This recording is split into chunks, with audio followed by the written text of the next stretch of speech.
Pada malam hari ini saya ingin bacakan salah satu sejarah yang dinukil dari hadis Nabi Muhammad SAW, yang mana di bulan Syura atau Muharram, ya, kita tahu di tanggal 10 Muharram itu adalah di mana terjadinya Sayyidina Husain dipenggal oleh pasukannya yang diperintahkan oleh Ubaidillah bin Ziyad. Nah, kalau kita lihat nanti dalam sejarah ini ada pembelajaran yang sangat besar buat kita. Artinya ketika orang-orang menginginkan Indonesia ini menjadi negara khilafah, harusnya kita mencontoh cucu Nabi yang terbunuh. Kemudian kalau kita lihat secara simpel, daripada demi kepentingan politik, kepentingan kekuasaan, cucu Nabi ini rela mati. Artinya daripada mementingkan kekuasaan, gak apa-apalah saya jadi korban, bahasanya begitu. Itu adalah akhlakul karimah yang tertanam daripada zuriyah Rasulullah SAW. Tentunya zuriyah yang asli, gitu ya. Di dalam hadis, nah ini sebelum saya ceritakan dulu, sebelum terjadinya pemenggalan, ketika Sayyidina Hasan dan Husain masih kecil, karena di dalam catatan sejarah cucu yang paling sayang dan disayangi oleh Kanjeng Nabi ini tiada lain tiada bukan adalah Sayyidina Hasan dan Sayyidina Husain. Bagaimana tidak, beliau sering ketika bertemu dengan Hasan Husain itu mencium Sayyidina Hasan dan Husain, seperti hadis yang diriwayatkan oleh Muawiyah bin Abi Sufyan. Jadi beliau Muawiyah bin Abi Sufyan mengatakan begini, Ra'aitu Rasulullah sallallahu alaihi wasallam yamussu lisanahu aw qala syafatahu, yakni Al-Hasan bin Ali, wa innahu la yu'adzaba lisanun aw syafatani massahuma Rasulullah sallallahu alaihi wasallam. Menurut persaksian Muawiyah bin Abi Sufyan, beliau sendiri pernah menyaksikan ketika Rasulullah nyambangi, bahasanya gitu, nyambangi cucunya dan ketemu dengan Hasan, itu yang dilakukan oleh Rasulullah itu mencium dua bibirnya, dikecup. Itu kebiasaan Rasulullah. Nah, kalau Sayyidina Husain justru kalau dicium oleh Kanjeng Nabi itu lehernya. Maka wa innahu la yu'adzaba lisanun aw syafatani massahuma Rasulullah sallallahu alaihi wasallam. Yang mana kalau bibir atau lisan itu dikecup oleh baginda Rasul, maka yakin itu tidak akan pernah disiksa oleh Allah.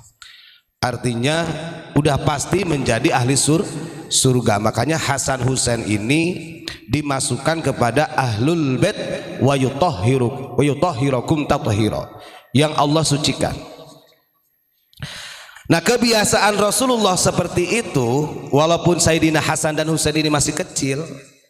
Pernah suatu hari Sayyidina Husain ini datang ke ibunya Fatimah. Wahai bunda, bertanya, kenapa kakek itu, maksudnya Nabi Muhammad, kakek itu kok kalau ketemu sama Hasan selalu dicium bibirnya, sementara kalau kepada saya yang dicium itu lehernya. Kakek ini nggak adil, lebih mencintai Hasan daripada saya, bunda. Gitu, namanya anak kecil kan. Jadi anak kecil ini curhat ke ibunya.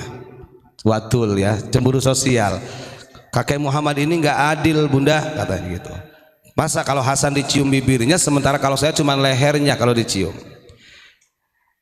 Ya, bundanya ini yang namanya anak, bahkan dalam ikat lain wadulnya atau ngomongnya Sayyidina Husain kepada ibunda ini sambil rasa sedih. Memang ada kecemburuan secara batin, karena di dalam hadis yang lain kan diceritakan kalau dari kepala sampai dada wajahnya Rasulullah itu mirip Hasan, kalau dari dada ke bawah itu perangaiannya mirip Husain. Akhirnya setelah diceritakan dengan Sayyidina Husain kepada ibunya yang ngadu seakan-akan Rasulullah yang menjadi kakeknya tidak adil, Maka Fatimah memberanikan diri untuk datang kepada bapaknya, yakni Rasulullah. Akhirnya ketika ditanya, wahai ya Muhammad, wahai abi, wahai bapakku, tadi itu Husain kecil ini curhat sama saya, katanya bapak ini atau kakek ini nggak adil. Bukti nggak adilnya apa? Kalau ketemu Hasan dicium bibirnya, kalau ketemu Husain dicium itu lehernya. Yang namanya Kanjeng Nabi ya, delegasinya Allah. Istintoknya beda dengan wali. Yang akan terjadi sudah dikasih tahu dulu oleh Allah. Dalam hal seperti itu Kanjeng Nabi tidak berani membuka kepada Fatimah apa yang akan menimpa cucunya nanti. Dalam batinnya Rasulullah menangis, andaikan Fatimah tahu kenapa saya kalau ketemu dengan Hasan itu saya cium bibirnya, ketemu dengan Husain saya cium lehernya, karena dari dua atau dua anggota itulah nanti mereka yang akan membunuh cucuku. Tapi itu nggak sampai keluar kepada Fatimah. Bayangkan kalau diceritakan ke Fatimah pada waktu itu, dia nangis. Nah itulah hebatnya para delegasinya Allah, bisa menyembunyikan. Gak apa-apa kata Rasulullah, yang namanya juga Husain masih kecil, tapi yang namanya ibu ya tetap pikiran, iya juga ya, kenapa ya tidak mencium sama saja, atau enggak lah bibirnya dicium lalu kemudian lehernya dicium, tapi ini enggak. Akhirnya singkat cerita sudah besar, kemudian Rasulullah sudah wafat, Sayyidina Ali sudah wafat, termasuk Sayyidatina Fatimah sudah wafat. Dan itu ternyata apa yang diketahui oleh baginda Rasul terjadi. Maka di dalam sejarah tercatat Sayyidina Hasan itu meninggalnya karena diracun. Makanya Rasulullah mencium bibirnya, itu isyarah.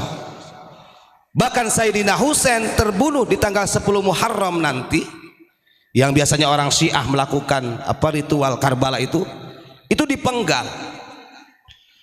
Artinya terjadi. Makanya Kanjeng Nabi tidak salah sebelum beliau mengetahui dan itu akan terjadi, negosiasi dulu sama Allah. Suatu hari waktu masih hidupnya Kanjeng Nabi kan pernah memanggil tuh Sayyidina Hasan, Husain masih kecil itu didudukan di paha kanan kirinya. Sayyidina Ali dan Sayyidatina Fatimah dipanggil juga ke kamarnya. Di situ Rasulullah meminta kepada Allah, gak apa-apa, apapun yang kau kehendaki untuk keluargaku saya ridho, tapi jaminannya apa kata Rasulullah. Nah itulah, maka karena itu juga ayat innama yuridullahu liyudhiba ankumur risa ahlal baiti wa yutahhirakum tathira itu turun. Walaupun sedemikian penyiksaannya kepada keluarga Nabi, tapi Allah jamin surganya.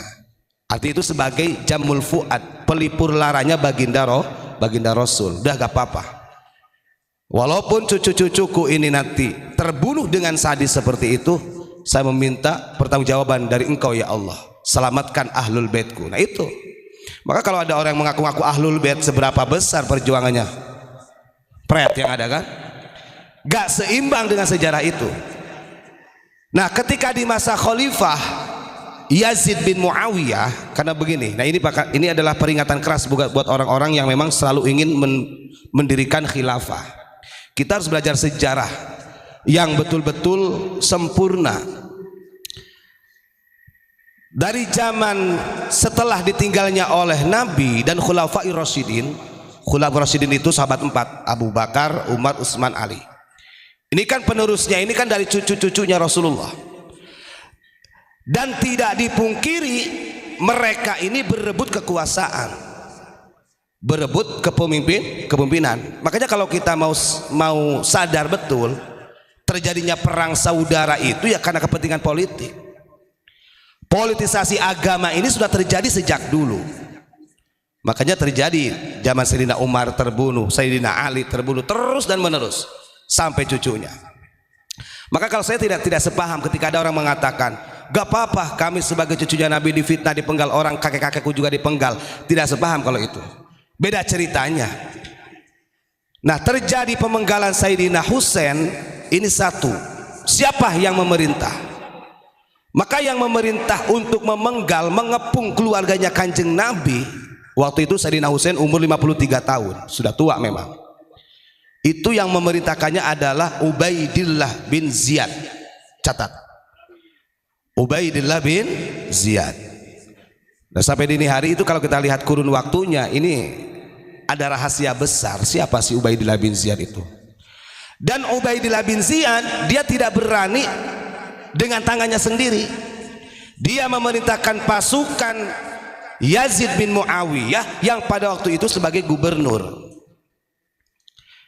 Diperintahkan, pokoknya kepung keluarganya Kanjeng Nabi termasuk Sayyidina Husain.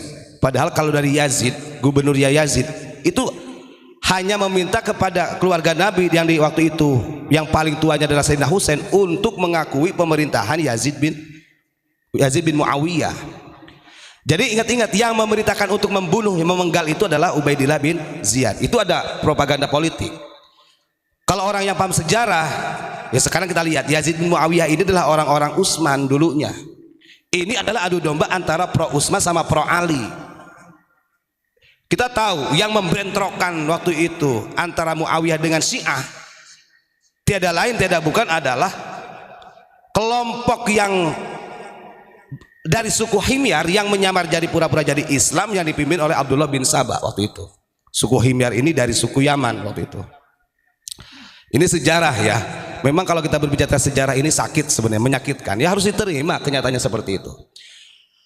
Nah, ketika perintah ini sudah disampaikan satu komando oleh Ubaidillah bin Ziyad, maka mau tidak mau pasukannya Yazid bin Muawiyah mengepung tempat kediamannya Husain. Waktu itu Sayyidina Husain itu dari belakang memang sudah kena kepalanya itu dengan pedang. Sampai Sayyidina Husain ini untuk menutup darah yang mengalir saking banyaknya itu jubahnya disobek, dibalutkan ke kepalanya. Setelah itu dari belakang ada yang memanah, kena lehernya. Karena dipanah lehernya, beliau akhirnya kehausan, larilah ke sebuah sungai untuk meminum. Dan sadisnya kelompoknya Ubaidillah, saya katakan kelompok Ubaidillah karena ini yang memerintahkan adalah Ubaidillah bin Ziyad. Walaupun waktu itu kepemimpinan dipegang oleh Yazid bin Muawiyah. Sadisnya mereka itu tidak memberikan kesempatan kepada Sayyidina Husain untuk minum. Baru mau minum dari belakang, dipenggal. Setelah dipenggal, kepalanya itu dibungkus, tidak dibawa kepada Yazid. Ingat, ini ada keliruan. Ini yang akan mengadu domba dalam sejarah. Jadi sama pasukannya itu dibawa kepada Ubaidillah bin Ziyad. Apa yang dilakukan oleh Ubaidillah bin Ziyad? Kepala itu kan dibungkus, dibuka tuh kain bungkusannya. Hidung dan bibirnya itu dimain-mainin sama tongkatnya Ubaidillah bin Ziyad. Sampai waktu itu ada yang menyaksikan salah satu masih sahabat Nabi yang sudah sepuh namanya Anas, itu nangis sampai melarang, "Wahai Ubaidillah, jangan kau sentuh bibir dan mulutnya, karena saya pernah melihat demi Allah Rasulullah pernah mencium bibirnya, Rasulullah pernah mencium wajahnya." Yang namanya Ubaidillah karena yang dia benci tetap aja dimainin. Nah, ketika Ubaidillah memerintahkan prajuritnya kepalanya untuk disampaikan kepada Yazid bin Muawiyah, di situ kaget. Bahkan Yazid Muawiyah ini sebenarnya tidak terima perlakuan prajuritnya yang sampai membunuh secara sadis. Yang diinginkan oleh Yazid Muawiyah pada waktu itu hanya menawan mereka supaya ikut atau mempercayai kekhalifahannya Yazid bin Muawiyah. Karena waktu itu perebutan kekuasaan. Nah, kalau kita lihat pada zaman sekarang ini juga harus hati-hati. Cerita seperti ini yang pernah terjadi di zaman sahabat, zaman tabi'in, tabi'ut tabi'in, ini harus jadi pembelajaran. Jangan sampai kepentingan politik ini kemudian ditumpangi dengan agama yang nantinya menjadi politisasi agama. Ini bahaya, akan berulang, akan terjadi. Dan kalau kita lihat bagi orang-orang yang masih istilahnya apa, menyombongkan daripada nasabnya, harusnya kita mengaca. Artinya pengorbanan daripada cucu-cucu Nabi daripada mementingkan jabatan kehormatan gak apa-apa, jadi tumbalnya. Nah, itu hebatnya kalau orang yang mempunyai akhlakul karimah dan jejak-jejak perjuangan baginda Rasulullah SAW. Makanya terjadilah tanggal 10 Muharram Sayyidina Husain terbunuh. Makanya jangan salah, biasanya kalau di kita Surawan itu seakan-akan angker gitu kan, karena memang ada tragedi yang sangat luar biasa secara sejarah. Nah ini sejarah seperti ini harus diungkap, karena banyak ya orang yang menggoreng begini, adu dombanya ini adalah antara Yazid bin Muawiyah dengan Sayyidina Husain. Sebenarnya ada pihak ketiga. Kita harus paham, dalam sejarah peradaban manusia yang menghancurkan, yang sampai terjadi konflik horizontal antar suku, antar agama, kemudian apa lagi, antar bangsa, antar negara, itu pasti ada pihak ketiga. Kita harus teliti, kita harus waspada. Makanya di Indonesia, di negara ada jasusnya, badan intelijennya. Pokoknya pihak ketiga inilah yang biasanya menjadikan perang saudara. Naudzubillahi min dzalik. Mudah-mudahan kita semuanya mendapatkan syafaat dari baginda Rasul, karena kita yakin cucu-cucu Nabi yang saya ceritakan tadi itulah yang disebut dengan ahlul bait. Dan yang memerintahkan untuk membunuh, memenggal daripada Sayyidina Husain adalah Ubaidillah bin Ziyad. Jadi bukan Yazid bin Muawiyah. Itu catatan. Terima kasih. Assalamualaikum warahmatullahi wabarakatuh.